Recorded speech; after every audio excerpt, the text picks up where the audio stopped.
Kültürhane Kent Rasathanesi'ne hoş geldiniz. Bu hafta tahmin ettiğiniz üzere turumuzu iki teker üzerinde yapıyoruz. Buyurun.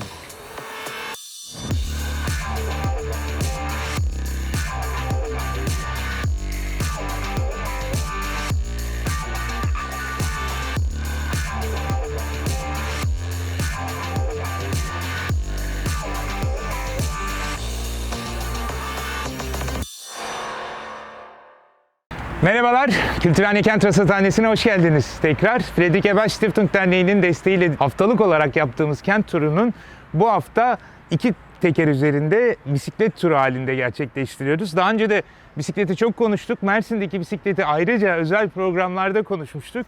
O zaman daha ziyade bisiklet yollarını konuşuyorduk. Bu hafta birazcık da bisikletlerin aksesuarlarını konuşacağız. Gördüğünüz gibi şerefsizim bizim de daha önce aklımıza gelen bir bisiklet masasıyla başlıyoruz. Bunun dünyada örnekleri vardı. Hatta böyle kafeler, barlar da vardı. Mersin Büyükşehir Belediyesi, ben bir tek burada gördüm. Başka yerde de var mı bilmiyorum. Pek kimsenin de haberi yok zaten. Gördüğünüz gibi çok kullanışlı değil. Bunun daha kullanışlı modelleri var. Masanın şurada olduğu biraz daha yaklaşabildiğiniz modeller var. Ama eğer bisiklet seleyi o kadar çok seviyorsanız ve hiç inmek istemiyorsanız kahvenizi ya da nar suyunuzu bisikletin üzerinde alıp muhabbete devam edebiliyorsunuz. Başka aksesuarlar da ekledi Mersin Büyükşehir Belediyesi bu bisiklet altyapısının içinde. Temel tamirleri yapabileceğiniz anahtarlar, işte pompalar, bütün o gerekli edevatı tek bir ünitede toplayan noktalar hizmete girdi.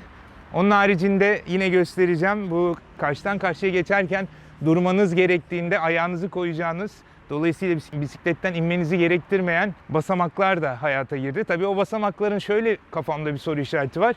Tam o daha önceki bisiklet programında konuştuğumuz gibi marina girişindeki bir basamak o. Bir tek orada gördüm. Çünkü bu bisiklet yolunun trafikle karşılaştığı nadir noktalardan biri o.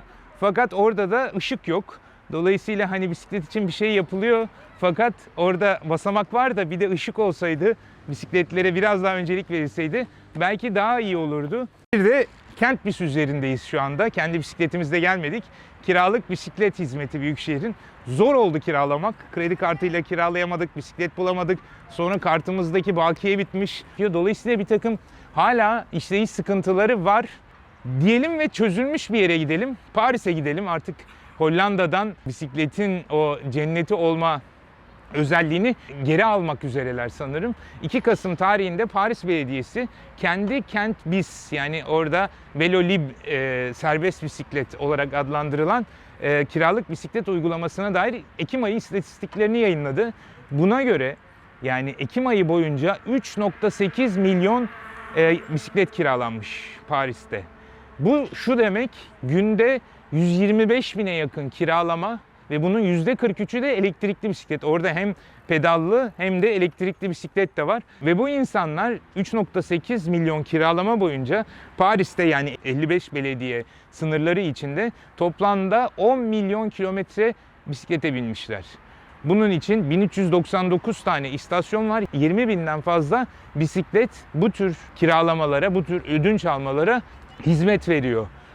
Burada başka bir hizmet daha gelmiş Paris Belediyesi'nde. Artık sadece bireyler kendi şahısları için kiralamıyorlar. Şirketler de bu sistem içine abonelik satın alarak çalışanlarının veya işte öğrencilerinin aylık olarak işte bizdeki mavi kart gibi sınırsız bisiklet kiralama hakkı kazanıyorlar. Dolayısıyla şirketle anlaşan belediye sanki şirketin bir hizmet aracı gibi istediği yerlerde bisikleti alıp vermesini kolaylaştırmış. Bir de sadece bisikleti kiralama hizmetini vermiyor. Aynı zamanda sayfayı incelerseniz görürsünüz. Bu bisikletlerle yapabileceği ilginç, doğal ya da tarihi veya bir takım özellikleri olan rotalar belirlenmiş. Dolayısıyla size bu bisikleti bindikten sonra da yapabilecekleriniz hakkında bir takım önerilerde bulunuyorlar. Tabii Paris. Bunun haricinde bisikletin o dediğim gibi profesyonel hizmetlerinin başka bir boyutu da var. Hollanda'da sanırım 2 video göstereceğim. Gördüğünüz birincisinde bir anaokulu öğrencileri ve okuldan sonra faaliyete hep birlikte böyle curcuna içinde pedallayarak, eğlenerek gidiyorlar. Bir başkası da bu sefer yine okula gidiliyor.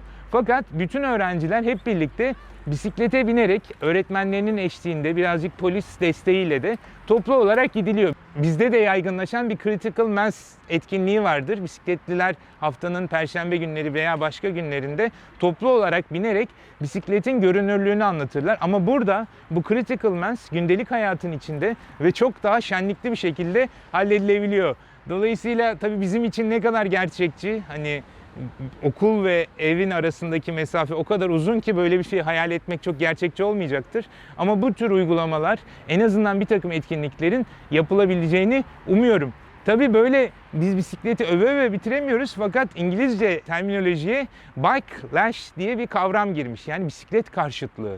İşte burada da konuştuk. Yani bisiklet yolları yapıyor olmak demek, işte otoparklardan, otoyollardan veya kaldırımlardan bisikletlilere bir takım alan tahsisi anlamına geliyor. Bunu da herkes tabii ki alışkanlıkları itibarıyla çok da mutlulukla, tasviple karşılamıyor. Ve buna yönelik olarak da kamuoyunda tepkiler olabiliyor. Bu tür uygulamalar dünyanın her yerinde ilk defa yapıldığında her zaman otomobil odaklı ve otomobil alışkanlıklı insanların tepkisini alıyor. Guardian gazetesine gidelim. 29 Ekim'de Janet Sadık-Khan ve Seth Salonov'un bir yazısı çıktı. Ve onların yazısı bu bike-lash, bisiklet karşıtlığının dünyanın her yerinde olduğunu, fakat buna rağmen bisiklete yatırım yapan, kararlı bir şekilde yatırım yapan belediye başkanlarının bütün dünyada seçimleri büyük çoğunlukla kazandığını söylüyor.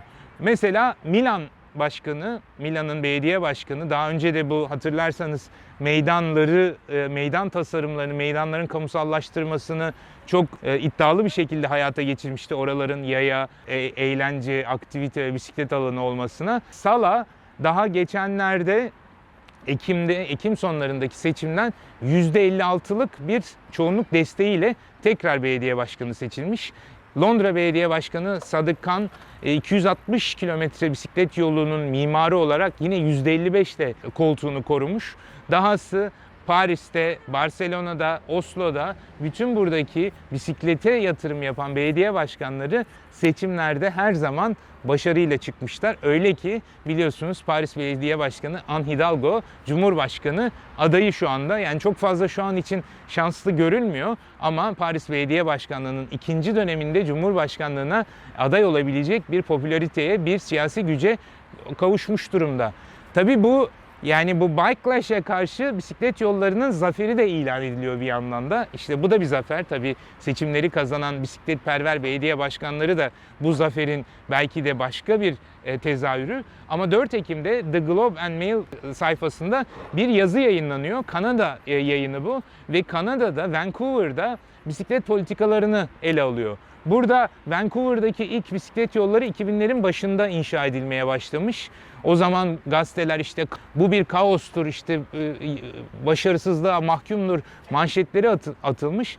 Fakat 20 yıl sonra o yollar üzerinde 1,5 milyon, 1,4 milyon yolculuk yapılmış. Yani bu 20 yılda %40'lık bir artış olmuş. O zamanlar tabii demin eleştirdiğimiz gibi bisiklet yolu deyince böyle maviye, yeşile boyanan yollar akla geliyormuş. Ama şu anda daha fazla korunaklı ayrılmış yollar yapılıyor. Ayrılmış yollara yönelik talep kullanımı da arttırıyor. Dolayısıyla arz talebi doğuruyor. Burada Brent Toderian adlı meşhur bir şehir plancının bir lafı var.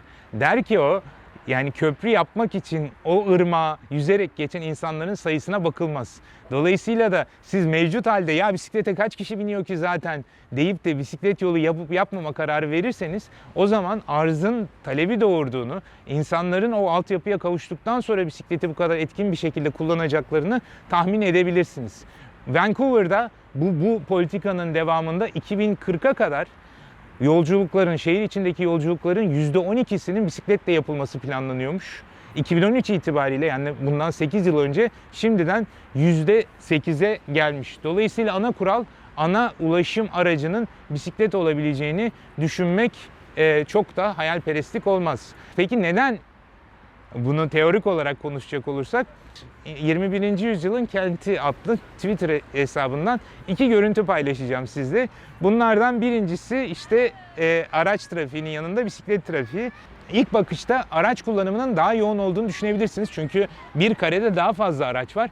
Fakat bunu düşünmemizin sebebi o araçların duruyor olması. Oysa daha yakından bakınca orada vızır vızır bisikletlerin gittiğini, o anda bisikletin görünmemesinin sebebinin o bisikletlerin, araçların aksine bekleme yapmayıp devam ettikleri olduğunu anlarız. Bir de işi park yerlerine döndürürsek, yine ikinci videoda da göreceksiniz. Eğer yani çoğunluğun tek başına araçlarını park ettiğini düşünürseniz 15 kişinin araçla gittiğindeki park yeri ihtiyacı bütün otoparkı gerektirirken aynı yolculuğu bisikletle yapanlar tek bir park slotuna sığabiliyorlar. Dolayısıyla yolları daha etkin bir şekilde kullanmak, parkları, otoparkları daha etkin bir şekilde kullanmanın anahtarı şu iki tekerli alet. Ve bunun da işte mekanın paylaşımında ne kadar önemli bir kazanç getireceğini anlamak zor değil. Ama bu kazançlar sadece bu tür ekolojik veya böyle mekansal motivasyonlarla da sınırlı değil. Gidelim mesela The Mayor sitesinden bakalım. Helsinki Belediyesi bisiklete binmeyi çok farklı bir şekilde teşvik eder hale gelmiş. Şöyle bir şey yapılıyor. Belediye bir aplikasyon geliştirmiş. Bu aplikasyonla bisiklet kullanıcıları telefonlarına yüklüyorlar ve telefonlarını bisiklete monte ettikten sonra bisiklet yollarında seyahat ediyorlar. Bu seyahatleri esnasında o aplikasyon yolun durumunu kaydediyor ve bir yapay zeka teknolojisiyle o yolda herhangi bir bakım veya onarıma ihtiyaç duyulup duyulmadığını hemen belediyeye bildirebiliyor. Bununla da kalmamış belediye. Bir takım o dijital haritanın üzerine sanal bir takım havuçlar koymuş. Yani havuç derken teşvik unsurları. İşte bozuk para var, çilek var, işte böğürtlen var ve onları aldığınızda hepsinin bir fiyatı var. Gelir elde ediyorsunuz. Öyle ki bisikletliler bunu sistematik olarak kullanırlarsa kilometre başına 2 euro kazanma şansları olduğunu iddia ediyor Helsinki Belediyesi.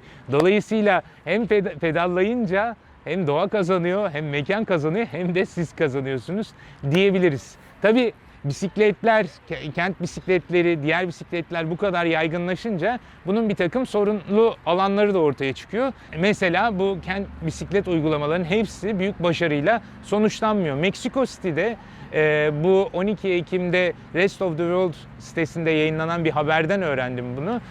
Uber şirketinin Meksiko City'de bir kiralık bisiklet sistemi varmış. Jump isimli. Bunu başka bir şirkete satmışlar. Bu şirkette bu elektrikli scooter kiralayan bir şirket. Fakat onlar bu bisiklet işine girmek istememişler. Çok fazla scooter çalınıyormuş. Çalındığı için de biz bu işe girmeyeceğiz deyince Uber bu bisikletlerden kurtulmaya karar vermiş. 1500 bisikletten bahsediyoruz. Elektrikli, kendi teknolojisiyle donanmış.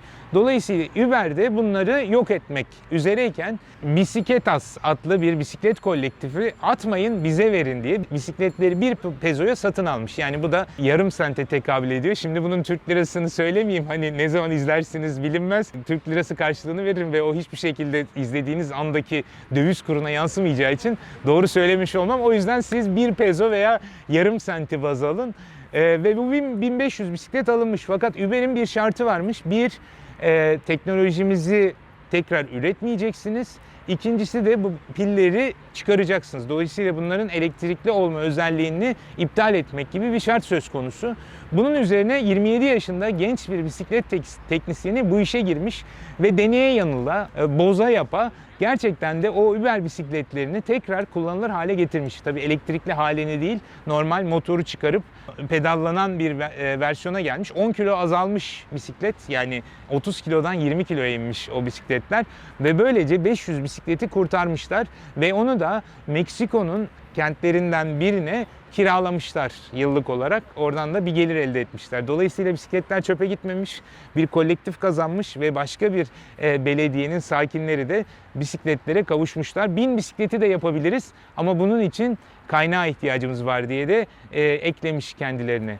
Şimdi bisikletlerin, dedik ya şirket vazgeçmiş bisiklet hırsızlığına karşı. Gerçekten de bisiklet hırsızlığı arttıkça, kullanım arttıkça yaygınlaşan bir olgu. Hatta Hollanda'da yolunuz düştüyse böyle bisikletler alacabulacalıdır. Hepsinin sağında solunda boyalar vardır. O çalındığında bisikletin kolay bulunabilmesi için bir metotmuş. O yüzden bir takım Almanya'da, Hollanda'da insanların iki bisikleti var genelde. Biri pahalı, lüks bisiklet. Onları işte kendileri gezerken kullanıyorlar. Bir de gündelik hayatta, şehir hayatında çalınma riski yüksek olan alanlarda kullanılan bisikletleri var. Daha dandik bisiklet diyelim. Fakat bakın paylaştığım tabloda da görüyorsunuz bisiklet sayısıyla bisiklet çalıntı vakalarının hızla arttığını görüyoruz. 2018'de 192 bin bisiklet varken 66,5 bin çalıntı olurken günümüzde 2021'de 750 bin yakın bisiklet sayısı ve 113 bin tane çalınma vakası var. Tabii bunların hepsinin de bildirilmediğini düşünürsek çok daha büyük boyutlarda bir bisiklet hırsızlığı olduğunu varsayabiliriz. Şimdi bu çalıntı bisiklete karşı işte kilit teknolojileri, alarm teknolojileri gelişiyor. Bunlardan biri Hollanda'da bir bisiklet firması bu servisi satmaya başlamış. Yani bisikletin alırken siz bu hizmeti de aldığınızda tabii kolay değil. Yani bisikletin kendisinin en ucuzu 2300 dolardan başlıyor. Elektrikli bisiklet bu. Siz bu hizmeti de almak isterseniz yaklaşık 400 dolarlıkta bir sigorta gibi bir şey alıyorsunuz. Bu sistem şöyle çalışıyor. Bisikletin zaten kendi otomatik kilit sistemi var. Orada lastiği bloke edebiliyor. Lastik bloke edildikten sonra eğer oynatılmaya çalışılırsa bir alarm veriyor. 2 dakika süren alarm susturulmazsa o zaman bisiklet tamamen kendini kilitliyor. Yani elektrik motoru çalışmıyor, elektrikte işte ışıkları yanmıyor ve bir sinyal yayınlamaya başlıyor. Yani insanların duyabileceği bir sinyal değil, o aplikasyonla incelenebilecek bir sinyal. Bu sinyal alındıktan sonra şirketin merkezinden kayıtlı bisiklet kullanıcısına ulaşılmaya çalışılıyor. Bisikletin gerçekten çalınıp çalınmadığı teyit ediliyor. Eğer çalınmışsa onun için haritada arayışlara başlıyor. Bazen buluyorlar, bazen bulamıyorlar. Her zaman da bulsalar da almaya yeltenmiyorlar mantıklı olarak. Dolayısıyla da 3 yıl boyunca bu hizmeti veriyor. Eğer 2 hafta içinde bulamazsa bisikleti o zaman bir tane yedek bisikleti de şirket kullanıcısına sunmuş oluyor. Böyle de işte gelişen teknoloji, gelişen bisiklet kullanımı hem tamircileri hem dedektifleriyle bambaşka bir sektöre doğru gidiyor. Anlattık zaten masaları, tamir istasyonları, basamaklarıyla ve bu değişen bisiklet kullanımıyla kentlerimizin çok farklı bir geleceği olabilir diyelim. Ve bu hafta da müsaade isteyelim. Fredrik Ebert Stiftung Derneği'nin desteğiyle karşınızdaydık. Çok kalabalık bir ekip var. Şimdi onların ismini tek tek sayıp da uzatmayayım. Keza altyazısını, İngilizcesini siz artık tanıyorsunuz. Sorularınız, eleştirileriniz ve önerileriniz için e-mailim, Instagram hesabım ve Twitter'ım emrinize amade. Hoşça kalın, bisikletsiz kalmayın.